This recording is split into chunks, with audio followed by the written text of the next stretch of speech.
Welcome all sports fans, YouTubers, Facebookers, all social media across the nation. Uneducated Network presents Uneducated Sports Talk, and I'm your host, Carlos Clayton.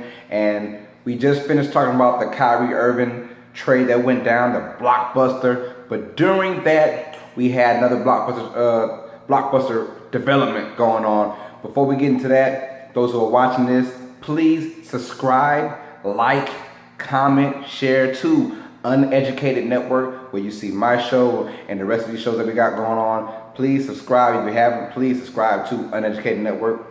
You know, we're making things happen every day, and it's going to be a wonderful network. I'm so happy.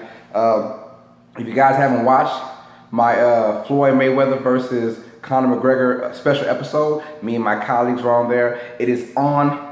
It's on YouTube right now, so check it out. It is in the same area as all the rest of these shows, of course, Uneducated Network. So please go to Uneducated Network and check out that show, man. We have a bunch of talk about Conor McGregor versus Floyd Mayweather. It was wonderful. It was absolutely breathtaking. We had lots of fun, and I'm so happy to have friends to come over and to talk MMA and boxing. So it was wonderful. So check that out, man, because the fight is around the corner. It's this Saturday, August 26th. So you want to hear insight on that, check out that episode, the Conor McGregor versus Floyd Mayweather special, only on Uneducated Network. Now, that being said, we're going to continue and we're going to talk about MMA as well.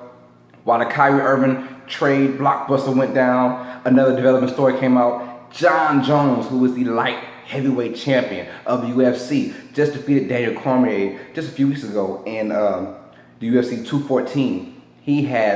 There's been announced that Dana White has publicly said that Jon Jones failed a drug test. I know what you're thinking. Not again. What is this guy thinking? And news is coming out saying that it is steroids. I'm not sure. I don't know what kind of drug he could be using. But people are saying Team Z popped out and said steroids is what he got busted using. And that right there, ladies and gentlemen, is the end of Jon Jones. It is what it is. He's had opportunity after opportunity to come back and be a better person. And he has taken those opportunities and he has squandered them every single time. They have not come out and said that they are stripping the title, but it is very obvious that the title will be stripped from Jon Jones. So there will be a new light heavyweight champion later on in life, but right now it is not going to be Jon Jones. He will be stripped of that title most likely. It hasn't been announced yet, but I mean, you got to do it. Another failed drug test. I don't know what it is. People are saying steroids. It could be anything, but the dude, he's so talented. That's the problem. He's so talented, and you see these guys in the sports world, they're so talented. You can make all the money that you want right now when you're in your prime. Look, you want to do the rest of that crazy stuff, do that when you're done making money like that. When you had enough money to where you could do that kind of stuff and have no care in the world. But while you're in your prime, you should not be, doing crazy things to break your career down. Tiger Woods is another example in his prime, and then crazy stuff happens. And then Jon Jones in his prime, and he is only hurting himself. He comes out and he looks terrific against Daniel Cormier. He looks like he has not lost anything, any kind of ring rust. His on the ring is wonderful. It's outside the ring. We all know it has not changed. He can go out and say he apologized to this person, apologized to that person. He's changed this, he's changed that. But in reality, us as fans, we're not living with Jon Jones. We're not seeing what Jon Jones seen. We're not around Jon Jones 24/7. We don't know what kind of person he is. And him failing the drug test is the end. That's too many chances. He is the pound for pound best fighter. But if it is steroids, I'm in the saying, why the steroids? Yo, sorry about that, guys. I had a phone interview with Joshua Nevels. He is the host of The Last Word on YouTube. Check him out. Had a phone interview about the Kyrie Irving trade that went down. So we talked about that, but I do apologize. I am back now. So we were talking about Jon Jones, and I was just saying the fact that how he's so dominant in his sport, and to not care about being that dominant, that's what I don't like. When you're so dominant and you just don't care about being dominant, I have an issue with you, man. I have a problem, a very big problem. So that being said, I hope whatever issues, whatever demons that he has, he's got to get rid of them. He's got to get rid of them. You don't need to take steroids. Dan Cormier wasn't that big of a threat to him for him to take steroids. If it's steroids, if it's something like marijuana, oh my God, what are you doing?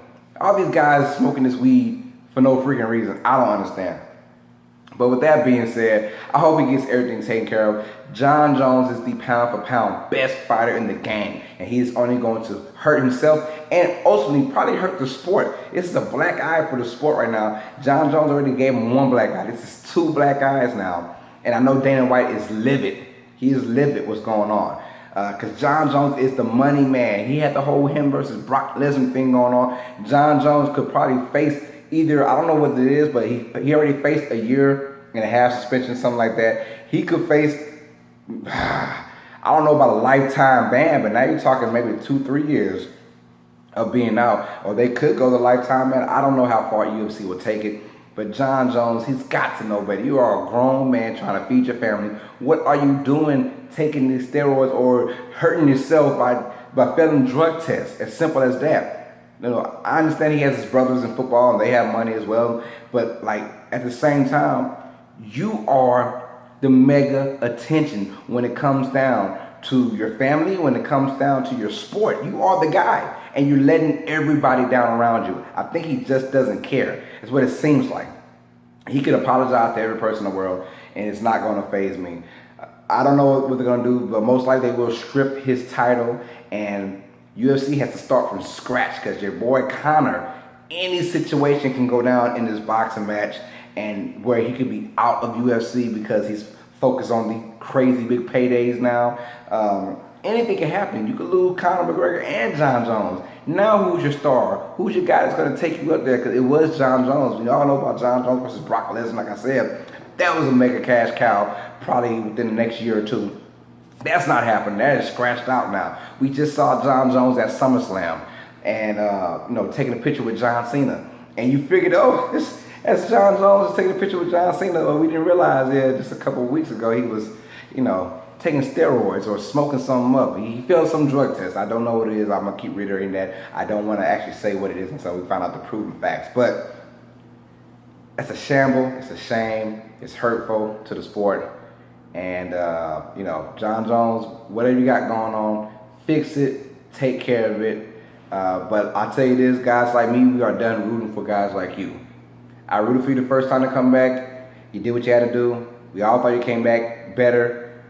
And we realized that you're wrong. So he's got to find that happy place in his life because it's obvious things aren't really that great for him. That being said, we're doing our 32 for 32. I missed yesterday, so we're doing 2 teams today. First team is the Baltimore Ravens, and the second team is the Washington Redskins. Let's start off with the Baltimore Ravens. Last year, they went 8-8. Started off pretty hot, and then they kind of cooled off towards the end. Had 2 chances against rivals to go 10-6, and they blew both chances, losing to Pittsburgh and losing to Cincinnati the last 2 games of the season. So, is it rebuildable? Well, John Harbaugh isn't thinking so. The only problem is Joe Flacco is coming to the season with a very bad back. And he is basically out 3 to 6 weeks, and that is including that right now. So you get Ryan Mallett, who was your starting quarterback at that time, and he is looking horrible, in my opinion. They're going to have problems if Joe Flacco cannot come in. As much as they did bring in Jeremy Maclin, and they do have Mike Wallace on the team, but will that be a difference maker? Jeremy Maclin is showing he cannot stay healthy. Mike Wallace needs a quarterback to throw to him, obviously, and Ryan Mallett is not that guy, I think. John Harbaugh has to think of all kinds of things because their defense hurt them and their offense hurt them. So they're sort of like in the wolf pack. They started off so good last year, and you thought, okay, this team is going to be something to deal with. Wrong. Like I said, 8-8 last year, and 1 you play against the AFC North. These teams in the AFC North, talking about the Bengals, Ravens, Steelers. Steelers are the one team that's very good, but the rest of them, and the Browns are horrible. But the Bengals and the Steelers and the Ravens, they always kind of cancel each other out because it's always been like that in the AFC North. You could be really good like the Pittsburgh Steelers and then play against a Bengals or a Ravens team, and you will go 1-1 in that. So they kind of cancel each other out. The Ravens are the same way. I don't see these guys, being factors. Yes, they signed Brandon Carr, and that was a good pick. And let's be honest, the whole draft was about defense. I thought they should have went more offense, in my opinion. But they went straight on defense, and I kind of don't blame them because the Ravens of old, or the Ravens of the AFC North, let's just say that, they are known for defense. And they figured, if our offense can't carry us, let's go back to old school style, get our defense to carry us. So the first round, they get Marlon Humphreys, cornerback from Alabama. I thought they should have went offense. O.J. Howard was still available, as well as a few more guys who can, a few wide receivers were available. But they go Marlon Humphrey, and he needs better technique. I can say that. Better technique, because this isn't college now. You just can't use your physical gifts. You got to use technique now. They get Ty Bowser in the second round, outside linebacker from Houston, a great pass rusher. So they need that because they do know that Suggs is getting pretty old now. Suggs is getting old. So they have to accommodate him because they know in a few years he will be gone. So what you do is they revamp on defense, got the younger, bigger guys. Chris Worley is a 3-tech defensive tackle from Michigan. That was a great pick for them. I did like that because he can play that nose guard, big guy who stuffs up the run. So they're preparing for Terrell Suggs, and they're preparing to make this team a lot younger. So you did get Brandon Carr, and you got Marlon Humphreys to be on the other side. And we shall see how that works out. But I really think with Joe Flacco being out now, I'm hearing rumors that he is coming back better than ever. He's put on like 30 pounds of muscle. They say he's running a 4.5 in the 40, and they're saying that he's the X factor, the Dez Bryant thing. He's the X factor, and they're saying that if he comes out balling, we shall see. But they went straight defense, but I think this year they fall from 8-8 to 7-9 this year. I have them at 7-9. Hopefully they can prove me wrong, but I don't see this team being better than last year. And they had their chances last year in a lot of games. But this year, especially if Flacco was gone and Ryan Mallett your starter, or you get someone else off the streets, it's not about to work out for them. Have them 7-9. Washington Redskins, let's go with them now. Big Redskins fan. We all know the Kirk Cousins dilemma issue going on. He's been franchised not once, but twice now, 2 times in a row. First guy as a quarterback ever to be franchised 2 times in a row. He is their starting quarterback, but they don't know what they want to do with him. That right there can kind of hurt a quarterback's psyche, but I think he has the advantage because he knows that next year he might be the highest paid quarterback. So that might help him out in saying, you know what, let me ball out this year and then get my stacks and my coins for next year. They get Kirk Cousins, of course. Then you have Terrell Pryor and Jamison Crowder, as your wide receivers. And bringing Terrell Pryor he had his moments in Cleveland, but he was the only star in Cleveland, so that could have benefited him. Now he's going to a team where they kind of spread it out a little bit. Rob Kelly, running back, I loved him towards the end of the year. Showed that he was big, grit, grimy. They were 8-7-1 last year, and playing in the NFC East, which is a very tough division. It's not necessarily tough, but all 4 of those teams play each other tough, and it's always been like that as history goes. Those 4 teams don't like each other. That NFC East, all of it's a rivalry. Cowboys, Eagles, Redskins, Giants. I don't care who's playing who. It's always a rivalry. And all those teams hate each other no matter who's on that team. So those kind of guys, they all cancel each other out. Anyone can be beaten on any given day in that NFC East.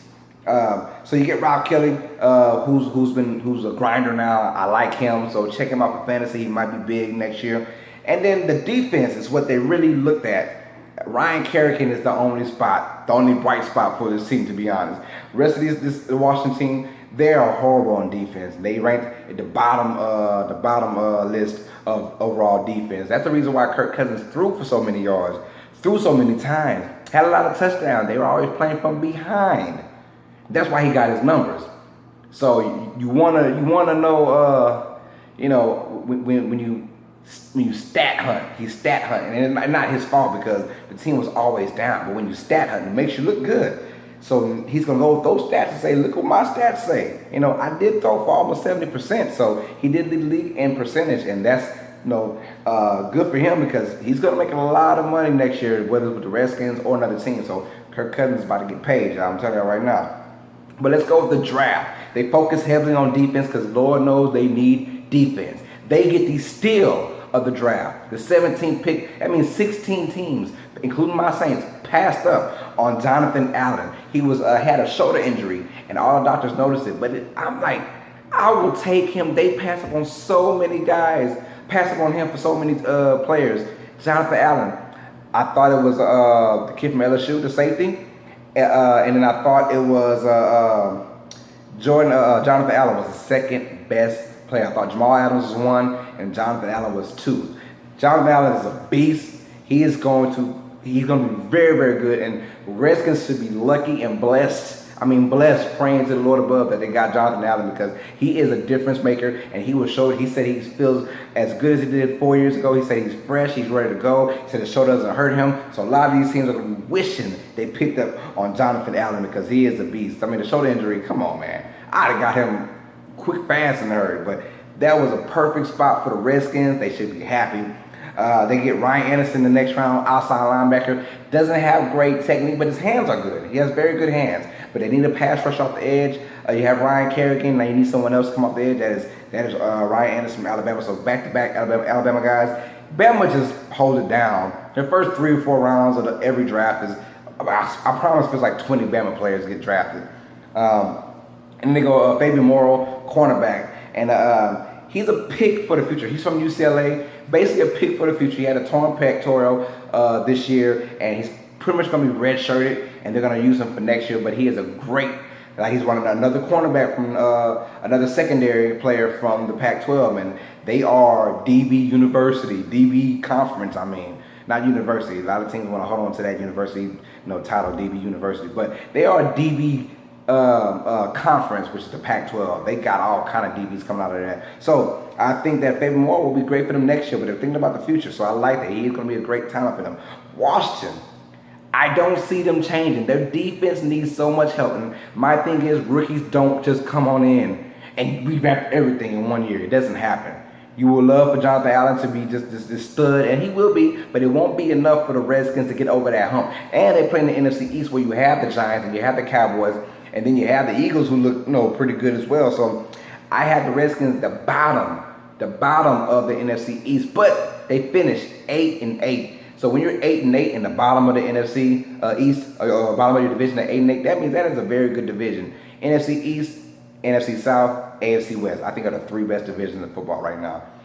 Those divisions are very tough. And I think the Giants and the Cowboys are going to make it into the playoffs. I think the Redskins and the Eagles are going to be in that hunt for the wild card trying to make it in, man. Like, comment, subscribe. Tell me how you feel about Jon Jones, man. Are you guys disappointed? Did you see it coming? Because I did not see it coming, but it did hit us in the face like that, man. And let me know how you feel about the Washington Redskins, if you're a Redskins fan, and about the Baltimore Ravens. How do you see them? Do you see them going how I spotted them, pretty much the same as last year? Or do you see them going better or worse? Tell me how you feel. So, for Uneducated Network, this is Uneducated Sports Talk, and I am your host, Carlos Clayton. And as always, sports fans, you know what it is. Stay smart, stay uneducated. Till next time. Peace.